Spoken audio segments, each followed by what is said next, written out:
ವಾದ್ಯ ವಾದ್ಯ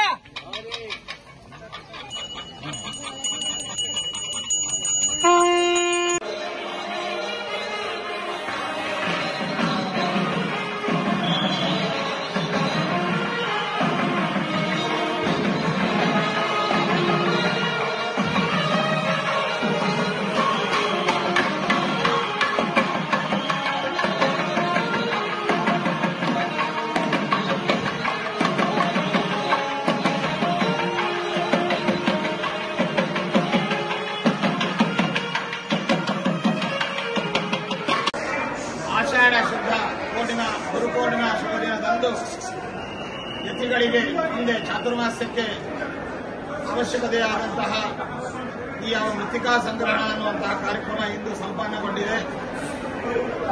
ಪವಿತ್ರ ತುಂಗಭದ್ರಾ ತೀರದ ನಮ್ಮ ಶ್ರೀಮಠದ ತುಳಸಿ ವನದಲ್ಲಿ ನಮ್ಮ ಪರಂಪರೆಯ ಪೂರ್ವ ಯತಿವರೇಣ್ಯರು ರಾಘವೇಂದ್ರ ಸ್ವಾಮಿಗಳವರೇ ಮೊದಲಾದಂತಹ ಎಲ್ಲ ಮಹಾನುಭಾವರು ತುಂಗಭದ್ರಾ ನದಿ ತೀರದ ಅವಗಾಹನ ಸ್ಥಾನ ಜಪತಪಾದಿಗಳನ್ನು ಅನುಷ್ಠಾನ ಮಾಡಿದಂತಹ ಪರಮ ಪವಿತ್ರವಾದ ಸ್ಥಳದಿಂದ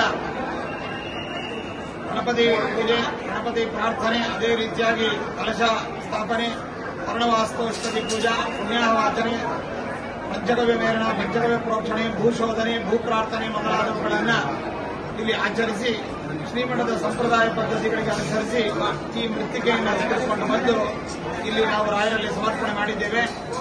ಈ ಮೃತ್ತಿಕೆಯನ್ನ ರಾಘವೇಂದ್ರ ಸ್ವಾಮಿಗಳವರೇ ಮೊದಲಾದಂತಹ ನಮ್ಮ ಪರಂಪರೆಯಲ್ಲಿ ಯತಿವರೇಣ್ಯರ ವೃಂದಾವನದ ಮೇಲೆ ಇರಿಸಿ ಪ್ರಾರ್ಥನೆಯನ್ನು ಮಾಡಿ ಆ ಮೃತ್ತಿಕೆಯಲ್ಲಿ ಅವರ ವಿಶೇಷ ಸನ್ನಿಧಾನ ಚಿಂತನೆಯನ್ನು ಮಾಡಿ ಚಾತುರ್ಮಾಸ್ಯ ಅವಧಿಯ ನಂತರದಲ್ಲಿ ಈ ಮೃತ್ತಿಕಾವನ್ನ ಅಲ್ಲಲ್ಲಿ ಮೂಲ ಮೃತ್ತಿಕಾ ವೃಂದಾವನದ ಪ್ರತಿಷ್ಠಾಪನೆಗೆ ಬೇಕಾದ ಮೃತ್ತಿಕೆಯನ್ನಾಗಿಯೂ, ಅದೇ ರೀತಿಯಾಗಿ ರೋಗೋಪದ್ರವಗಳಿಂದ ಪೀಡಿತ, ಭೂತಪ್ರೇತ ಪಿಶಾಚಾದಿ ಬಾಧೆಗಳಿಂದ ಪೀಡಿತರಾದಂತಹ ಸಾಧಕ ಭಕ್ತರಿಗೆ ಅವರ ಪ್ರಾರ್ಥನೆ ಮೇರೆಗೆ, ಗುರುಗಳ ಒಂದು ಆದೇಶದ ಮೇರೆಗೆ ಆಯಾ ಕಾಲದ ಪೀಠಾಧಿಪತಿಗಳು ಪ್ರಸಾದವನ್ನು ನೀಡಿ ಅನುಗ್ರಹಿಸುವಂತಹದ್ದು.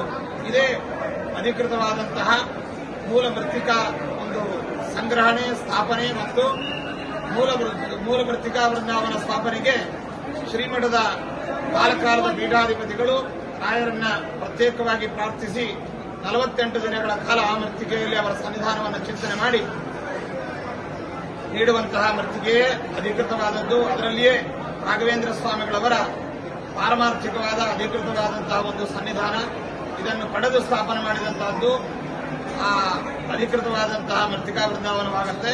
ಇದು ಹೊರತಾದದ್ದು ಯಾವುದೂ ಕೂಡ ರಾಯರಿಗೆ, ಪರಂಪರೆಗೆ, ಪದ್ಧತಿಗೆ ಮತ್ತು ಲೌಕಿಕವಾಗಿಯೂ ಕೂಡ ಯಾವುದು ಸಮ್ಮತವಾದದ್ದಲ್ಲ ಎಂಬುದನ್ನು ಹೇಳ್ತಾ ಗುರುರಾಜರಾಯ ಮೊದಲಾದಂತಹ ಎಲ್ಲ ಗುರುಗಳಲ್ಲಿ ಪ್ರಾರ್ಥಿಸಿ ನಾವು ಇದನ್ನು ಸಮರ್ಪಣೆ ಮಾಡ್ತಾ ಇದ್ದೇವೆ. ಅಜಾದಿರಾಜ ಗುರು ಸಾರ್ ಗೋವಿಂದ.